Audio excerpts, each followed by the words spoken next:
All right, Bismillah, walhamdulillah, wassalatu wassalamu ala rasulillah, sallallahu ala nabiyyina Muhammad wa ala alihi wa sahbihi ajma'een, bi rahmatika ya arhamar rahimin. So I hope I'm nice and clear. If my voice is not, do let me know. It seems like my voice is okay at the moment. So inshallah, we want to begin and want to begin in the name of Allah, as I just read. Also, I actually wanted to make this course really simple. I wanted to do a talk explaining the rulings and the restrictions related to Ud'hiyah, which is the Arabic word, and the English word is sacrifice. And also to some of our listeners who are from the subcontinent, the word is Qurbani or Qurban. And basically, Allah subhanahu wa ta'ala actually mentions an ayah in the Quran. He says, لَن يَنَالَ اللَّهِ لُحُومُهَا وَلَا دِمَاؤُهَا وَلَكِنْ يَنَالُهُ التَّقْوَى مِنْكُمْ. That Allah subhanahu wa ta'ala is saying that Allah subhanahu wa ta'ala is not really looking at luhumuha, like he's not looking at the meat, wala dima'uha, and he's actually not looking even at the blood which is spilled in the cause. Walakin yunalu, that Allah subhanahu wa ta'ala is looking at taqwa minkum, whatever you've got in your hearts. I mean, this is what Allah subhanahu wa ta'ala is looking at. So the issue related to Ud'hiyah and the rules and ahkam which we are going to discuss. So what we need to understand, that when it comes to the sacrifice, it goes back to one of the principles, the maxims of fiqh, which is al-umuru bi maqasidiha, that the actions and the affairs are actually based on your intentions. So whatever you do in your life is really what you base in your intention. And this is what really the meaning is over here. We are not doing the sacrifice of an animal to please people or to show someone. It's what we're really doing it for. We're doing it so that we show Allah subhanahu wa ta'ala and what's in our hearts. So also understand one of the points I actually wanted to mention very quickly. It's an individual responsibility for everyone, all of us. So, that we have to learn about the basics of Islam. So the basic things, we need to know them. We need to actually know all the basic things. So things like how to make wudu, how to pray, things like, how to, live our lives according to Sharia, the basics. And yes, there'll be matters which will be difficult. There'll be matters of ijtihad, there'll be matters of scholarly, opinions and scholarly fatwas and rulings. In those matters, yeah, definitely we can seek help. But today we see an everyday Muslims become a parasite. He's actually dealing or with a scholar as if he's some kind of a guidance and he's going to tell me about every matter of my life. And this is something that we need to be very careful. I mean, we should not be those people that are basing our lives completely on the scholars. So, for example, I mean, how to pray, how to make wudu, what breaks the wudu, what breaks our salah. These are the things that we should all know. And yes, there'll be complications. We need to know these things, and then we need to go to people to help us. Understand, if you're not doing and not learning basics of Islam, what's going to happen? There'll be no one. Okay, one reason I can think of very quickly, there'll be no one that can assist us and spoon feed us for all our lives. I mean, there'll be no one on the disposal, like you're just calling him every minute. Sheikh, I got stuck. Where to put the water, in my nose or my eyes? And also understand, and people will take advantage of you, and people start manipulating you. So, people are completely dependent on the scholars, as we see in the villages. I mean, those people don't know even the basics. They go to the scholars and they manipulate them. And so that's where a large amount of manipulation starts happening. So, yeah, that's why today, what I'm going to tell you, whatever I'm going to tell you, is based on basics that we all should know. That's why I'm going to call this course uh, Ud'hiyah, the rules and ahkam and the rulings for the dummies. And we all are dummies. I mean, we should all know these things. I'm going to make it very simple. The language is going to be very simple. Uh, I'll give you the summaries of the hadith, and I'll give you the references where it's mentioned and the likes of it, inshallah. So now, what's qurbani? What's udhiyah?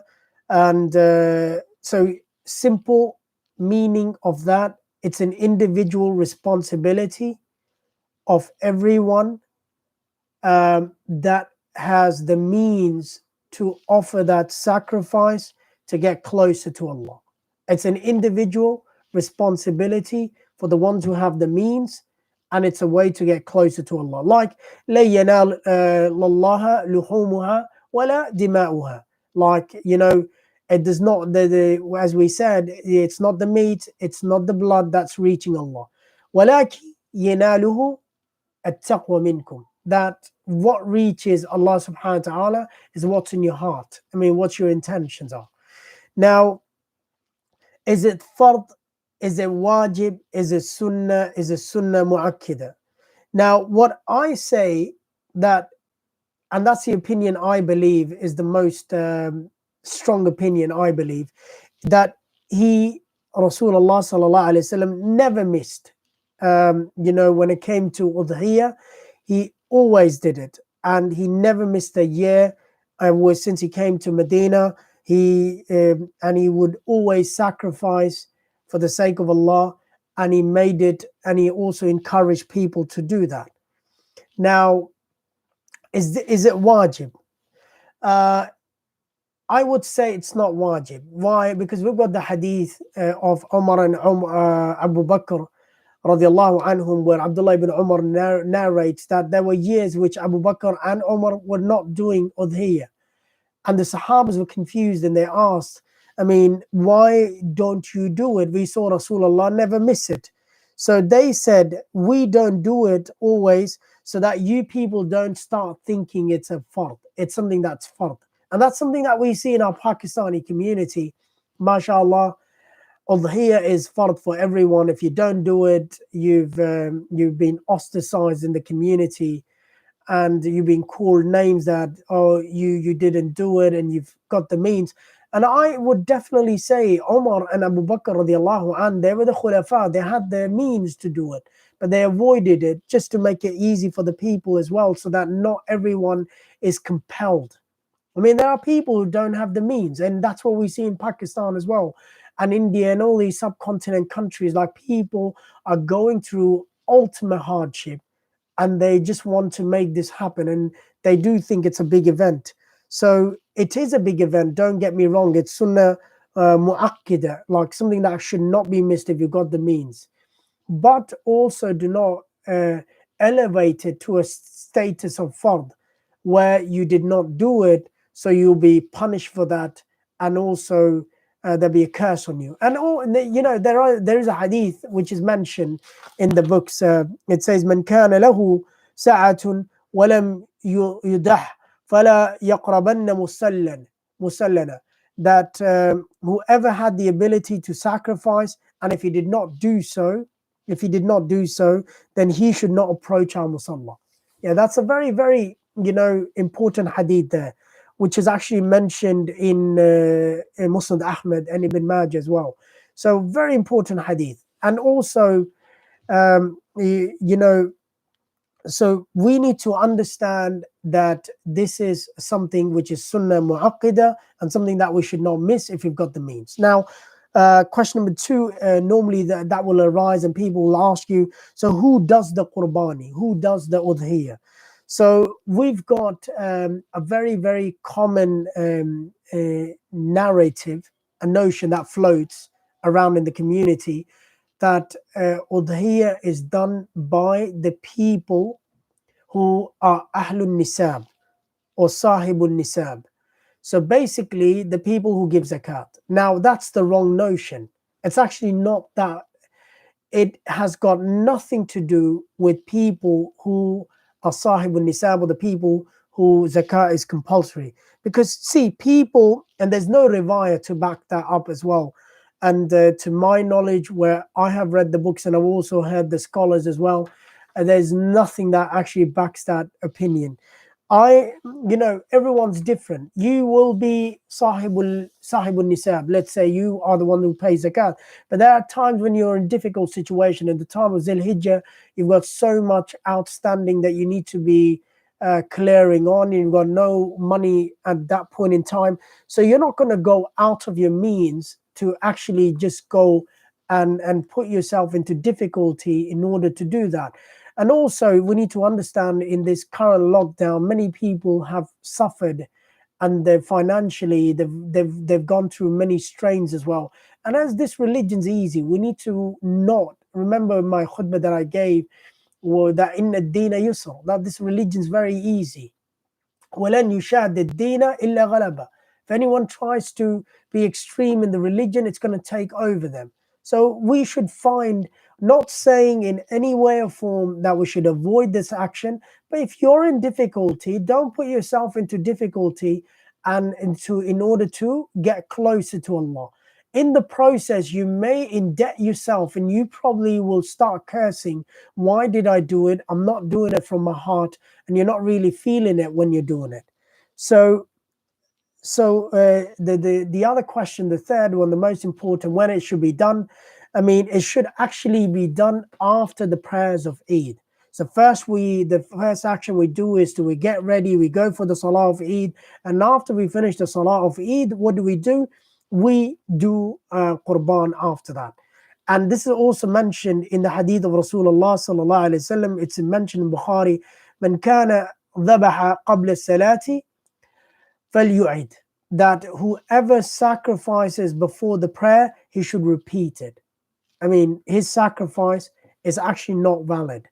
So if you sacrifice, it's not haram. You can eat that meat, but it will not be counted as a sacrifice or udhiyah or qurbani to Allah subhanahu wa ta'ala. Now, people living in these countries that me and you that we live in, now what can we assume? We've actually given the money to the butcher, and the butchers, the ones who are organizing. We should be very careful. We should let them know, look, this is the time that I normally pray my salah. So can you make sure that you're doing my sacrifice after that?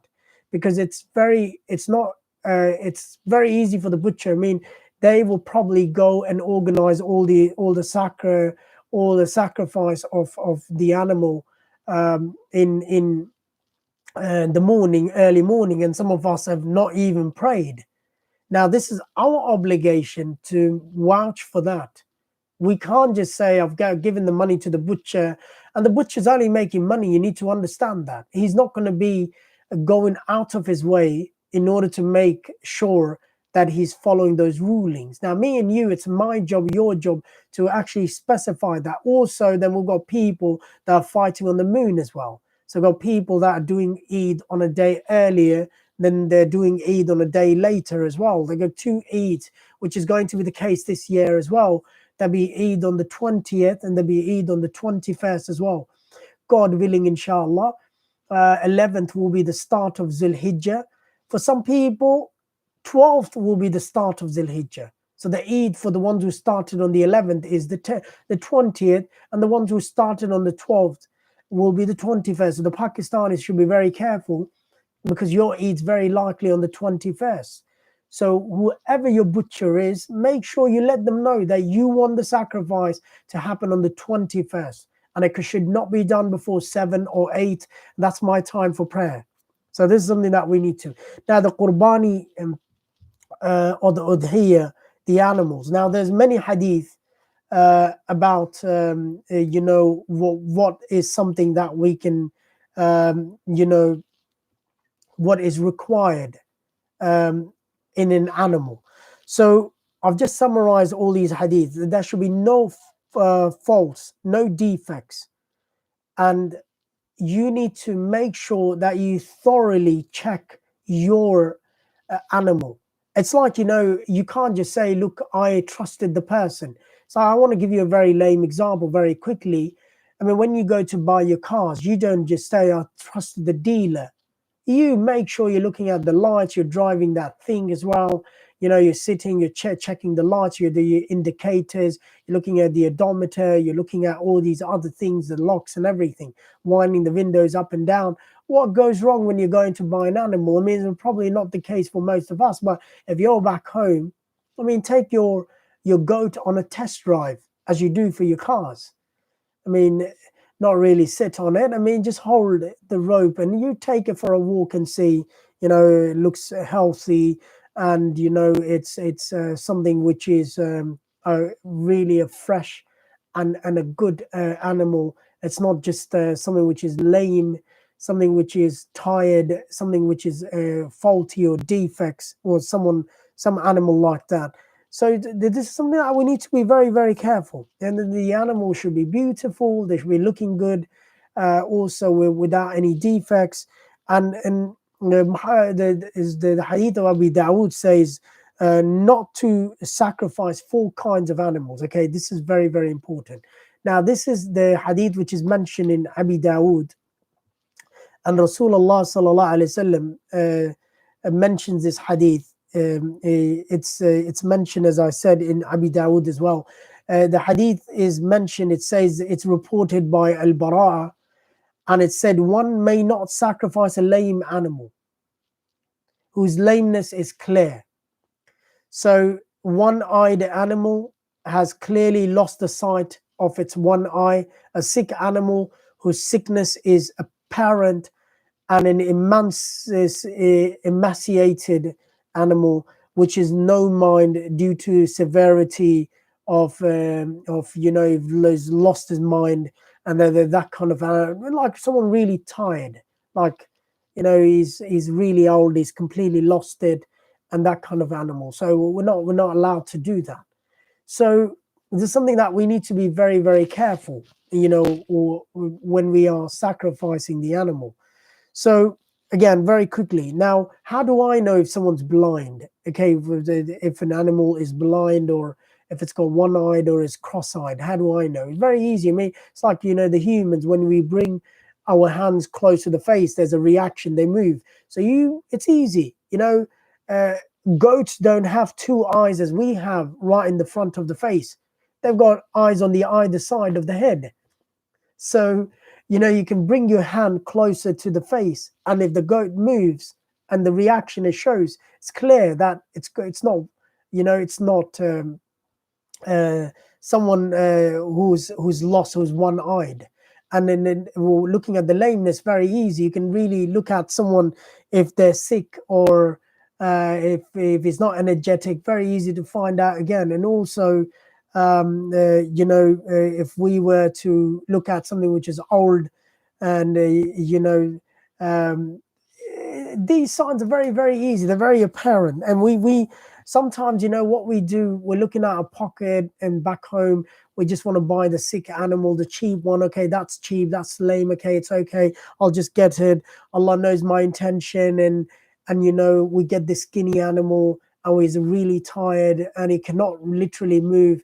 So these are the things that we need to be avoiding. This is clearly mentioned, these 4 things that were mentioned. Also, another riwayah says about the ear. The ear should not have any defect. Any ear of an animal should not be cut, should not be, there should not be, because the mushriks of Mecca, they would cut the ear. I mean, they would do that because that was their ritual, and we're not allowed to do that. So you need to be very careful. If it's got ears, you need to make sure that ears are, that they're sound. They don't have big cuts on it. They don't have designs on it. They don't have any rituals on it. This is very, very important. So best possible. I mean, yes, when we're transporting the animal, there might be then a little dent here and there. I mean, that really doesn't matter. But most of the time, it comes down to money. And we look at money and we say, look, I'm going to go for this one because that's cheaper. And then you've got the other spectrum back home in Pakistan. I mean, you've got the competition going on. You go, look, I've got the beautiful animal, I've got the fat animal, and my animal eats almonds, and you know what, it doesn't eat normal fodder, and blah blah blah. And guess what, mate? If you bought an animal that is eating almonds, is that going to taste the meat any different? No, it's not. Don't tell me your meat's going to be almondy and the other meat's going to be very grassy. I mean, this is just fair, lame arguments. I mean, we understand, going back to وَلَكِنْ يَنَالُهُ التَّقْوَى مِنْكُمْ, that this is something Allah is checking your taqwa. You got the money, you go for the most extravagant animal. But if you don't have the money, don't put yourself into those places where you are only doing it and your intentions are being sacrificed as well. So now the other very important point over here, the hadith of Rasulullah says, لا تذبحوا إلا مسنحة. The musinna, sorry, لا تذبحوا إلا musinna. This is Rasulullah sallallahu alaihi wasallam say, do not slaughter an animal that's not come to an age.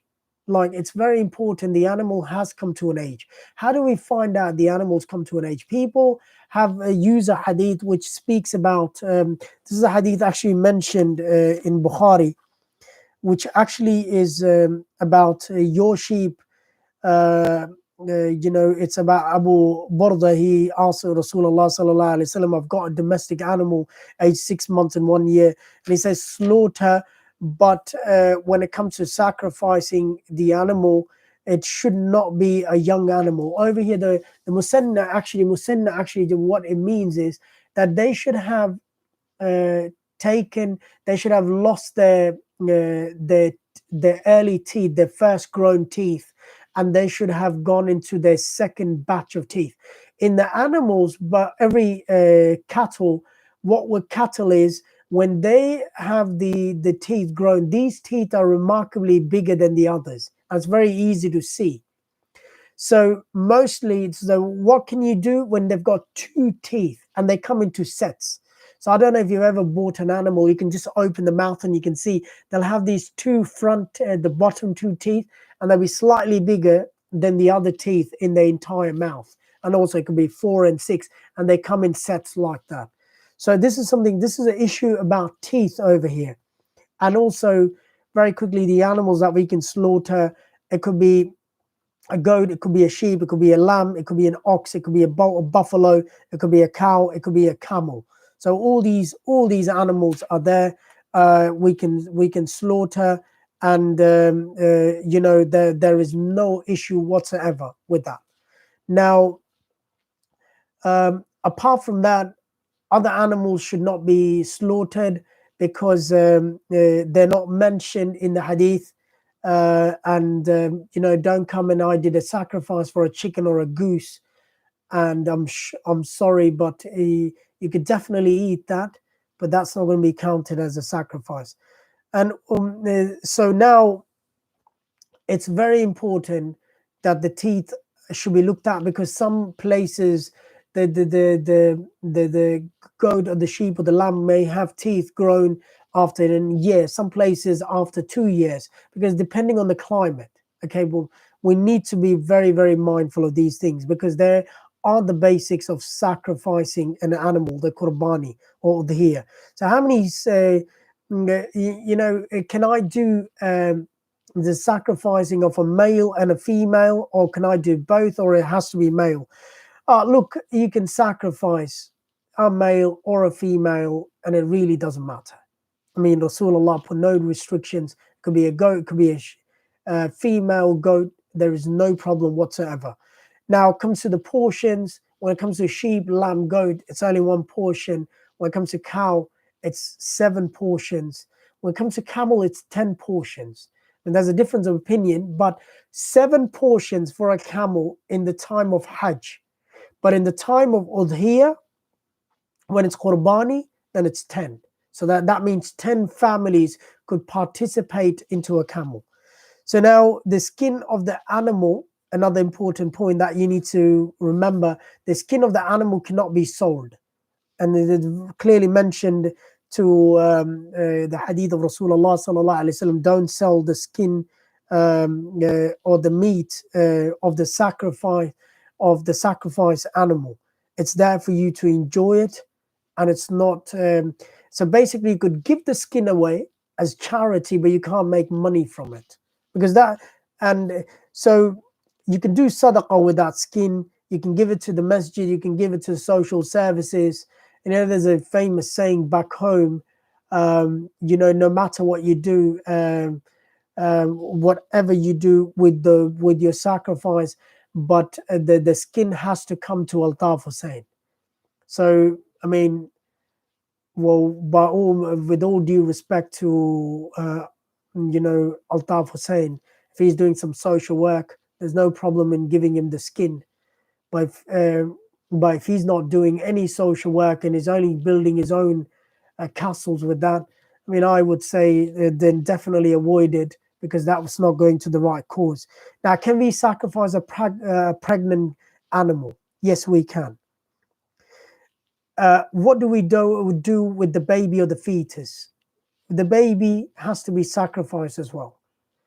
Now, look, there's no revire, nothing to say that we don't know the camel or the cows. They're big animals. I mean, we don't know. We're not doctors when we go. We don't. The cow doesn't say, by the way, you're buying me.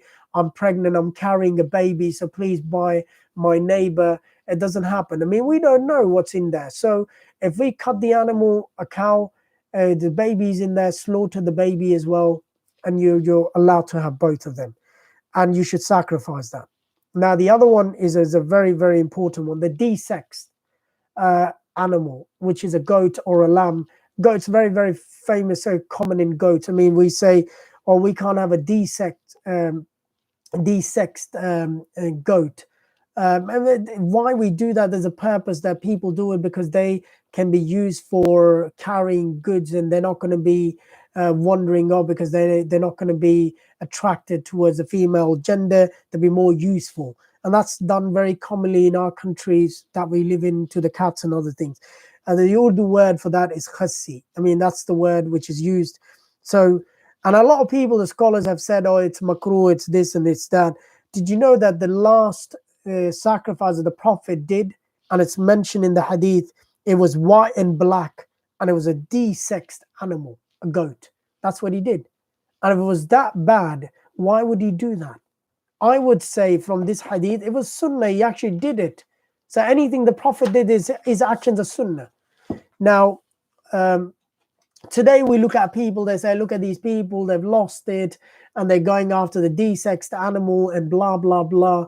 And, you know, all these stories are out there. So now what about you bought an animal and it was without any defects whatsoever, and now later on you found out that they has an evident defect, and now what do you do?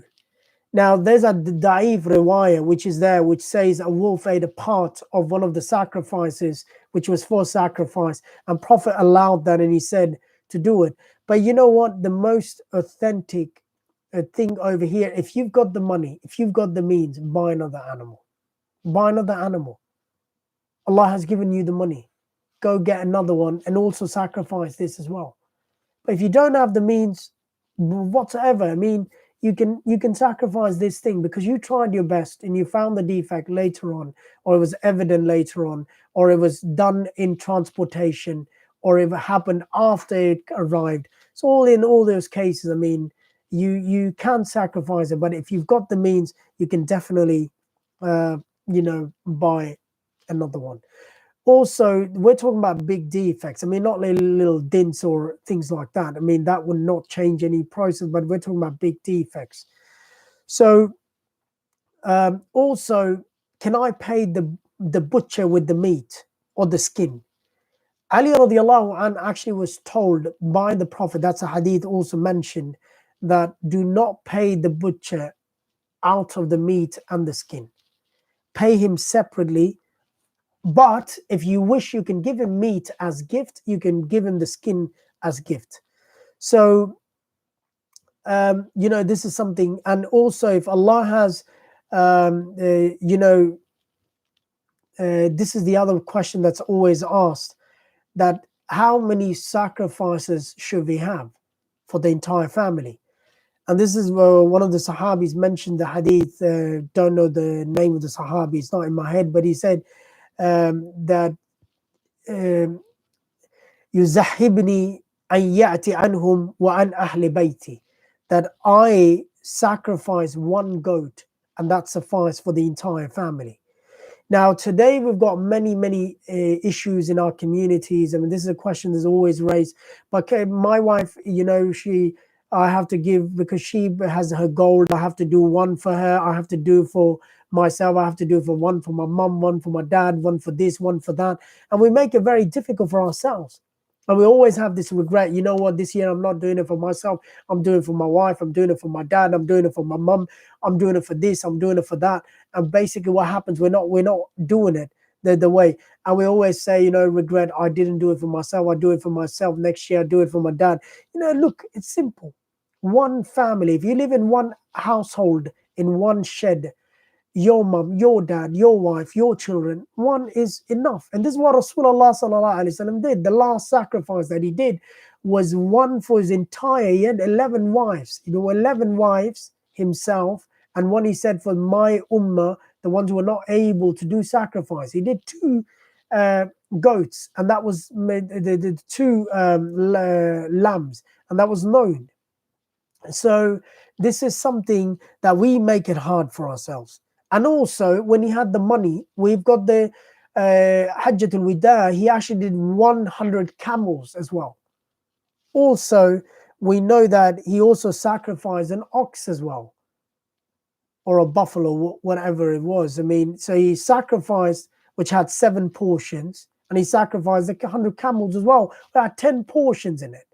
So he's done. We've got the example. If you've got the money, do it. Don't hold yourself back. It's a great reward. It's a really rewarding action. But if you don't have the money, and if you're struggling, I have to do it for everyone. Again, I understand. I told you it's not based on zakat. It's based on your means. What is your means? What is your situation at that point? So what do I do with the meat? Mashallah, if you're Pakistani, it's an amazing issue in our lives. What do I do with the meat? Do I eat it all? Do I give it to the poor? What does the Sharia say? Sharia does not say anything. What do we do? We can eat it all. We can give it to the poor.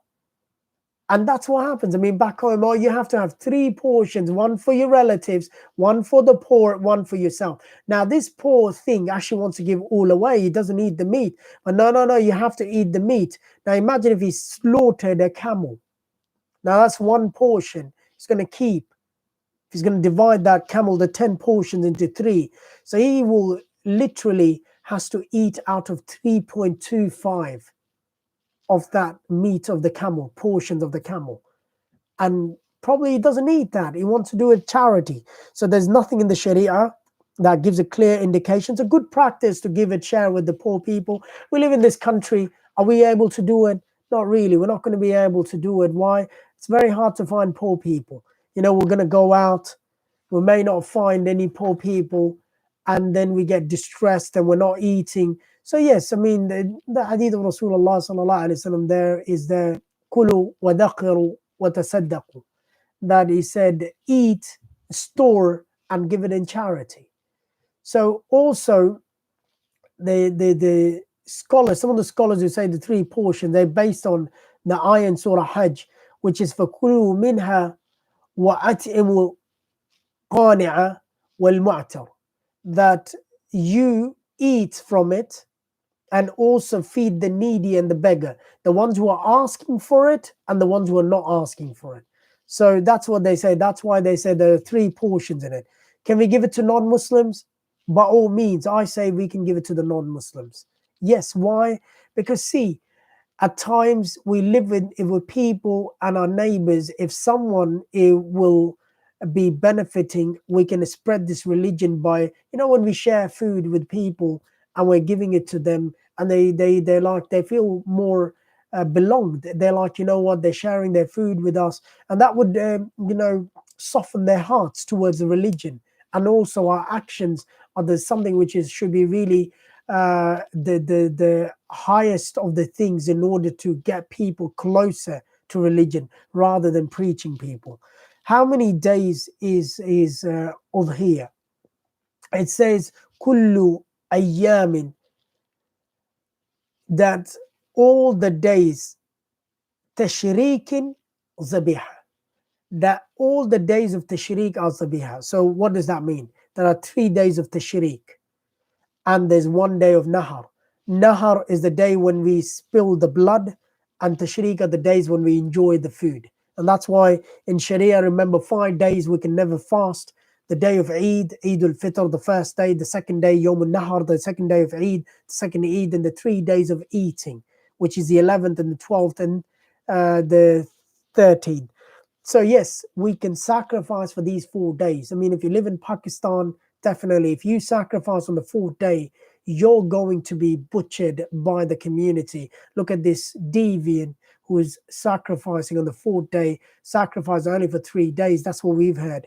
When you say the takbir that we read in Salah is from the Fajr all the way, from the Maghrib all the way till Asr, exactly the same way. Once you come back after the Salah, it's all the way till the 4th day of Asr, and you can do your sacrifice in those 4 days. Some people will benefit doing it in the last days. Why? Because the sacrifice, the animal is going to be much more cheaper. But what's best? Sharia says the best is to do on the first day. Yeah, that's best. That's the best of actions. And there. Now, there is a da'if hadith which actually says it's makruh, it's not allowed to sacrifice in the night. You can definitely sacrifice in the night. There's no problem with that. By all means, you can sacrifice in the night. So also, what do we do when we sacrifice? We sharpen the knife, and then Aisha radiallahu anha says why Rasulullah sallallahu alaihi wasallam said we sharpen the knives. Why? Because we are making sure that the animal will not be hurt and it will be a quick death for the animal. Now, what are some of the things that we need to do? So, we make sure that we are lying the animal towards the left side and also facing the Qibla. Now, what if the animal is not facing the Qibla? It's a camel. There's no way we're going to be able to do that. Now, you're not going to be sitting there for 4 days for waiting the animals to face the Qibla, or it's a cow, or it's a bull, or something like that. It's not going to be facing the Qibla. You're not going to be sitting there. You're going to be holding it. We've seen people, they harm the animals. They are punishing the animals. They're hitting the animals. And you are causing more harm. If it's easy, do it. If it's not, you sacrifice it in the name of Allah. What's the dua to sacrifice? One of the basic du'as mentioned in the hadith is Bismillah, Allahu Akbar. Or you can say, Allahumma hada minka walak. That, oh Allah, it's from me to you. Bismillah, Allahu Akbar. Now some people, and particularly our communities, we need to memorize the whole dua. Maulana Sahib's going to come and he's going to read the dua, and they're waiting for Maulana Sahib. While Maulana Sahib's busy eating kidneys and livers in other places. By the time he comes, it's already Asr, and then you've got this notion you can't sacrifice the animal after Asr, you have to wait for the other day. And they go with the dua which is mentioned in the hadith, and this hadith is slightly da'if, but it's a athar which is actually read by the Sahaba and other people in the past. So what's the dua? إني وجهت وجيها فاطر السماوات والأرض حنيفا وما كان من المشركين إن الصلاة ونسقي ومحياي ومماتي لله رب العالمين لا شريك له لذلك أمرت وأنا أول المؤمنين بسم الله الله أكبر اللهم هذا منك ولك. Now it's a very long dua. You're not going to be able to know this. Most of us don't know it. So what are we going to do? I'm going to be waiting for the Maulana Sahib to come. MashaAllah, Maulana Sahib is going to come and read the dua, or the sacrifice is not going to be accepted. Don't do that. Make your life very easy. can we take the names while we're sacrificing? By all means, you can take the names when you're sacrificing, because in some cases, 7 people are together, 7 families, in order to sacrifice a cow. So you can say these are the 7 family, fulan wa fulan wa fulan. This is what your butcher is doing as well. He gives you a number. You know, when you go to the butchers in local area, they tell you your number is 53. So they use that 53 as a number which is said by the butcher when he's sacrificing your animal. 53, Allah for the sake. Is this shirk? People say, oh, you don't need niyaz, you don't need, another, and other things. Or this is exactly like you're mentioning someone else's name. Well, look, people, we're not mentioning anyone's name. We're doing it in the name of Allah, but we're mentioning, oh Allah, this is the person that does the sacrifice in your name. So what do? Is it better to do it yourself? Definitely it's better to do it yourself. It is said in the hadith of Rasulullah sallallahu alaihi wasallam, on the day when he sacrificed 100 camels for the sake of Allah, 63 he did it himself and he got tired. Then he said Ali radiallahu anhu, which is his family member, to do the rest 37.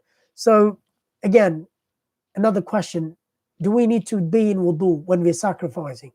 No, not at all. We don't have to be in wudu when we're sacrificing. It's better, but if we are not in wudu, don't make it hard. If you're far away in a farm, in the middle of the farm, you're sitting down.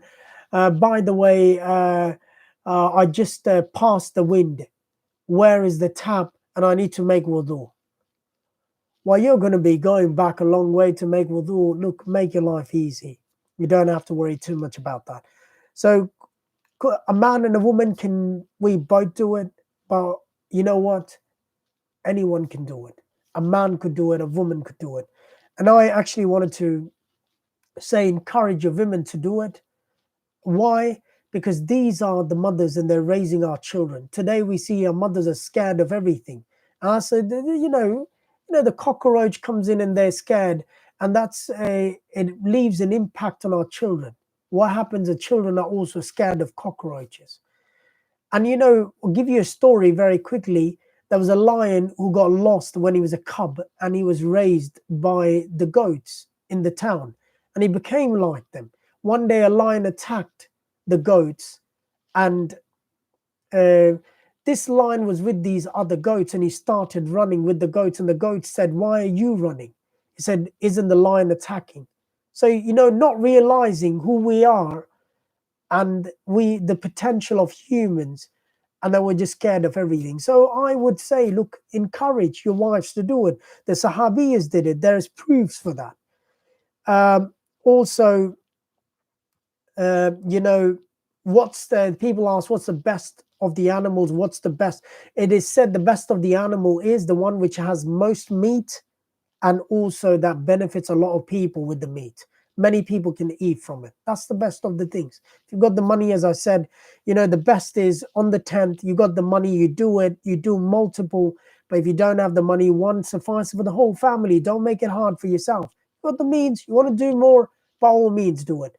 One of the most, lastly, the real important thing I also wanted to mention, the hadith of Rasulullah sallallahu alaihi wasallam. He says, when the first day of Zil Hijjah comes, which is the first day, إذا رأيتهم هلال ذي الحجة وأراد أحدكم أن يضحي فليمسك عن شعره وأظفره.